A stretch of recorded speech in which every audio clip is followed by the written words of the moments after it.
I was, in fact, invited on Scott Walker's RV.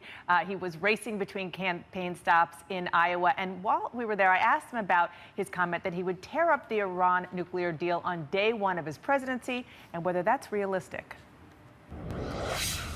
Would you be willing to go ahead and do away with this deal, increase sanctions, even if all of the other allies around the world really were opposed to that? Yes, and I think it's that bad of a deal. It's a bad deal for us. It's a bad deal for Israel. It's a bad deal for the region. It's not just the starting gun. It will accelerate the nuclear arms race, and it is empowering Iran to do what they're going to do by lifting the sanctions, giving them credibility in the world.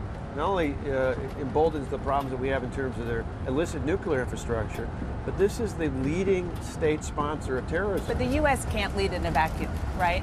No, and we certainly would not want to. Our intention would not be to do it alone.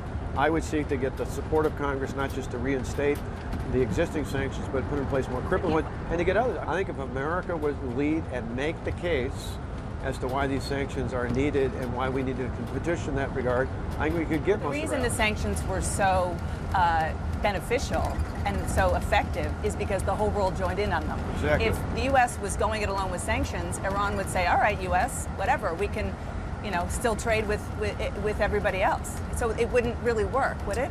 Well, I mean, there's still fundamental parts related to the United States. And again, the United States putting sanctions would have an impact on others. So they'd have to consider what impact it would have on relations that they do with Iran and what that would impact have on their own economy. Earlier this week, you said that the Boy Scouts of America should keep its ban on gay leaders because the policy protected children and advanced Scout values. And then your campaign clarified to say that it was really protecting the Scouts from the political and media discussion about that. I'm having trouble understanding that. What at the end of the day, what is your position?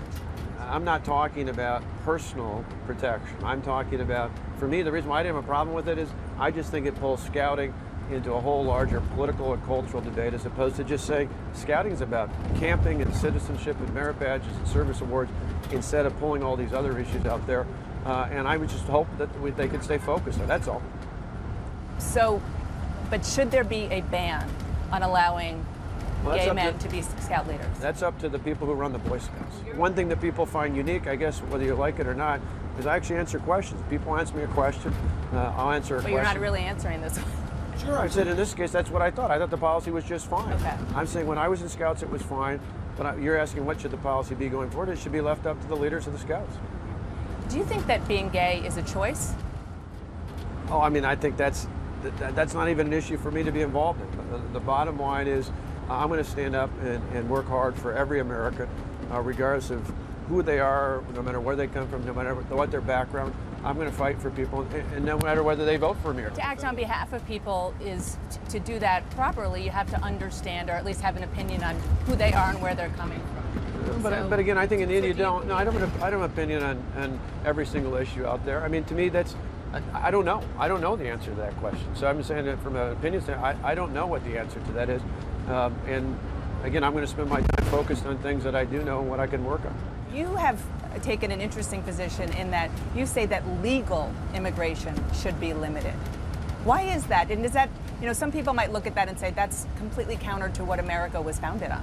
What I've specifically said is I think priority under legal immigration should be given to the impact on American working families, on their wages in a way that will improve the American economy. That not only means people like me who were born here, that means people like the woman I just met in Cedar Rapids, for example, who moved here many years ago, was a political refugee of the Congo, and who went through the process to be a legal citizen.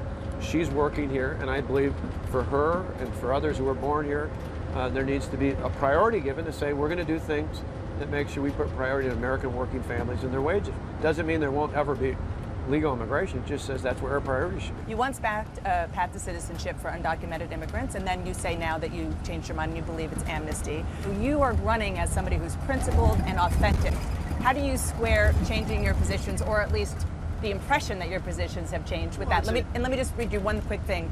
Craig Robinson, who's the former director of the party here in Iowa, the Republican Party, said Walker is making Romney look like the model of consistency. The only issue where I've clearly said I had a position before, and even on that, as a governor, I didn't have a role to play in immigration. I said there should be a path years ago when I talked about going forward with legal immigration. I didn't talk about amnesty. In fact, I said in that specific interview, I opposed the Gang of Five, the measure that Marco Rubio and others proposed. So I explicitly even then said, I'm not supporting that. But I said flat out in the interview, or the beginning of the year, that's a position I have changed on. By listening to people, I made it very clear what my position on immigration is.